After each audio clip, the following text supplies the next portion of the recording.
Hello friends, economics के इस class में एक बार फिर से आप सभी का स्वागत। डियर फ्रेंड्स, इकोनॉमिक्स के इस क्लास में आज बहुत ही इम्पोर्टेंट टॉपिक हम लोग डिस्कस करने वाले हैं। उस टॉपिक का नाम है credit control function of the RBI. बहुत ही ज़्यादा इम्पोर्टेंट है ये। अक्सर सीबीएसई आपसे क्वेश्चन भी पुटअप किया करती है। इसके लिए सबसे पहले आइए देखते हैं कि जो क्रेडिट कंट्रोल है, क्रेडिट कंट्रोल का मतलब क्या होता है। What is the meaning of credit control. Dear friends, credit control का मतलब होता है to control money supply. To control money supply, money supply को कंट्रोल करना ही क्रेडिट कंट्रोल कहलाता है। यह आरबीआई का बहुत ही ज़्यादा इम्पोर्टेंट वर्क है, क्योंकि मनी सप्लाई को कंट्रोल करके आरबीआई मनी मार्केट को स्मूथली रेगुलेट्स करता है। ठीक है, तो अब ये क्रेडिट कंट्रोल जो है, इसके मेथड की ओर अपने लोग चलते हैं। इसके कितने मेथड हैं? इसके दो मेथड्स हैं। There are two methods through which और using of which the RBI uses to control credit और टू कंट्रोल मनी सप्लाई। ठीक है, दो इसके मेथड हैं। क्या क्या नाम है उस मेथड का? एक का नाम है क्वांटिटेटिव मेथड।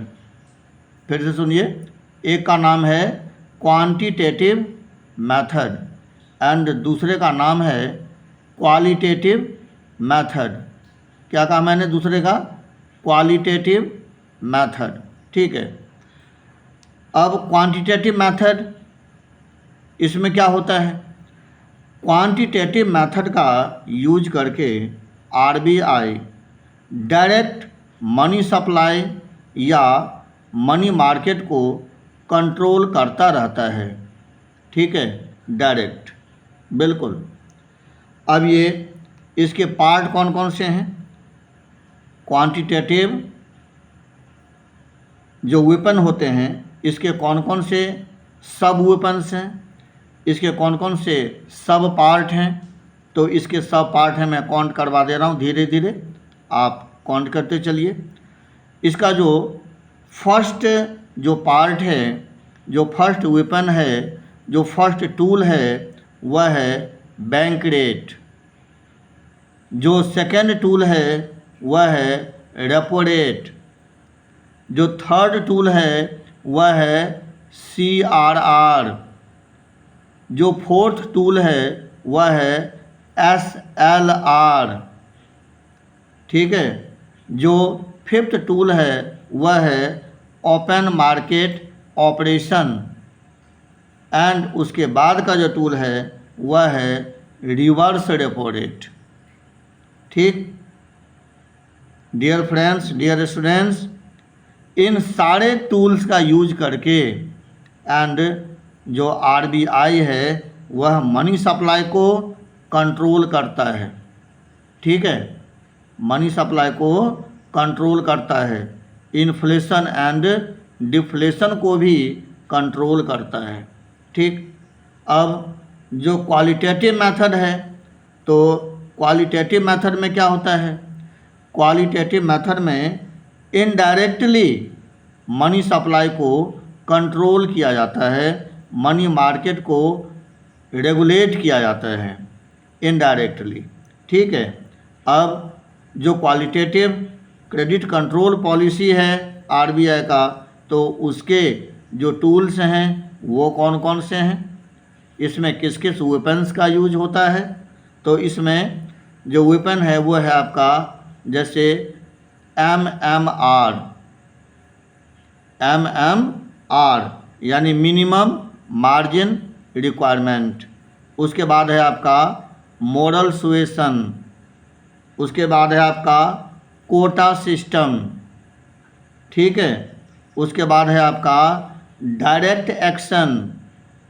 तो इन सब टूल्स का यूज करके जो आरबीआई है वह क्रेडिट को या कि मनी सप्लाई को कंट्रोल करता है।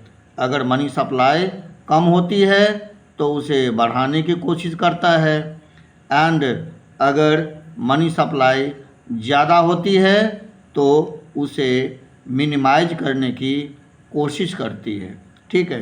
तो इस तरह से क्रेडिट कंट्रोल फंक्शन को आरबीआई बहुत ही सावधानी के साथ उसे पूरा करती है, ठीक है। तो इस तरह से यह क्रेडिट कंट्रोल पॉलिसी हमारे आरबीआई का एक इम्पोर्टेंट पॉलिसी है। अच्छा, इसके बारे में प्रत्येक टॉपिक पे जितने भी मैंने आपको क्वांटिटेटिव गिनवाए, ठीक है, बैंक रेट से लेकर के एंड रिवर्स रेपो रेट तक, अभी जितने मैंने क्वांटिटेटिव के टूल्स मैंने आपके काउंट करवाए, इन सभी पे अलग अलग वीडियो बना करके मैंने आपके लिए डाल दिया है यूट्यूब पे, ठीक है। आप उसे ज़रूर देखें, आपको पूरी तरह से समझ में आ जाएगा कि हमारा जो आरबीआई है, रिजर्व बैंक ऑफ इंडिया है, यह किस तरह से किस टूल का यूज करके क्रेडिट को कंट्रोल करता है, मनी सप्लाई को कंट्रोल करता है। जहाँ कोई दिक्कत हो तो कमेंट बॉक्स में ज़रूर ही कमेंट करिएगा, हम फिर से उसको इम्प्रूव कर देंगे, ठीक है, कोशिश करेंगे पूरी तरह से। तो इस वीडियो को यहीं पर फिनिश करते हैं, फिर मिलते हैं दूसरे टॉपिक के साथ दूसरे वीडियो में। तब तक के लिए जय हिंद, वंदे मातरम।